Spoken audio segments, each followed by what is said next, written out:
That's more like it. Alright, ganito. Sa bawat shot mo, pwede mo akong tanungin. Sasagutin ko. Pero ganun din ako sa'yo. Sa bawat shot ko, tatanungin kita. At kailangan sagutin mo ako.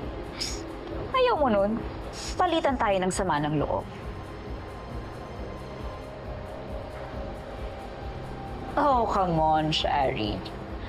Akala ko ba wala kang inuurong?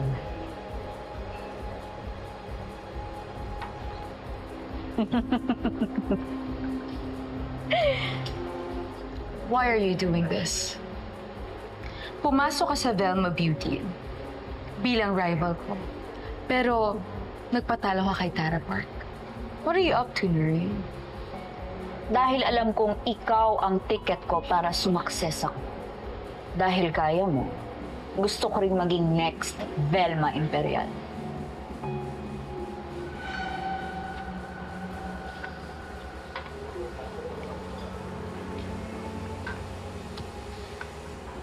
You wanna be successful. Pero binigay mo sa akin ng full credit. Eh di sana di ba nagbida-bida ka na lang? Alam ko naman kasing hindi basta-basta mapapalitan ng pagpapabida ko ang years na pinagsamahan mo ni Miss Velma. So, umatras na lang ako at naisip kong tulungan ka. Kailangan natin ng isa't isa para marating ang pangarap natin. Convince her to retire, Shari. Kung ang cellphone niya, kailangang i-upgrade ang operating system. Ang Velma Beauty pa kaya?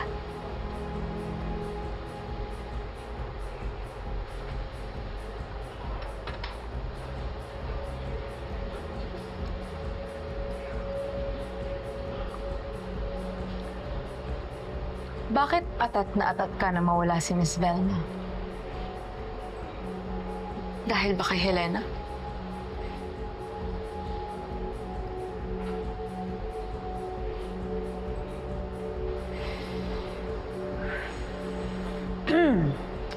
That's two questions, Shari.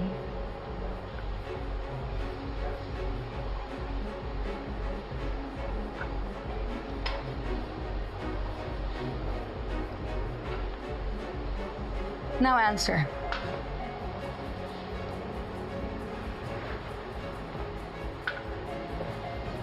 Bakit mo naman naisip yan? Hindi ba pwedeng sarili kong desisyon at pangarap to?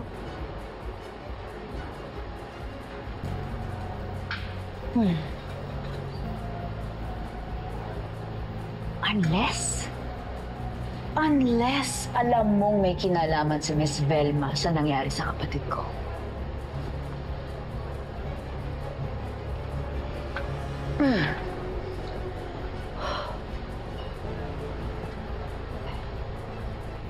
Ang sabi mo, naging kaibigan mo ang ate ko. Ano ang alam mo sa pagkamatay niya?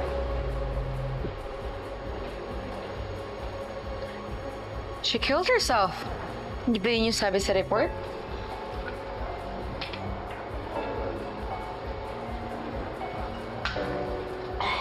Naniwala ka? Yes. Kasi yun yung totoo. Dahil yun ang sinabi sa'yo? O dahil yun ang sinasabi mo sa sarili mo dahil may pinagtatakpan ka? Huwag na huwag mo akong papibigtan sa nangyari sa ate mo. No. Kung ano man nangyari sa kanya, ay sarili niyang kagagawan. I get it. She's your sister. Of course, santo ang tingin mo sa kanya, Noreen. But don't be delusional. Dahil maraming pagkakamali ang ate mo. Pero sigurado akong hindi siya naging anini. Nasunod-sunuran sa pamilya, lalong-lalo na kay Miss Velma. Sherry!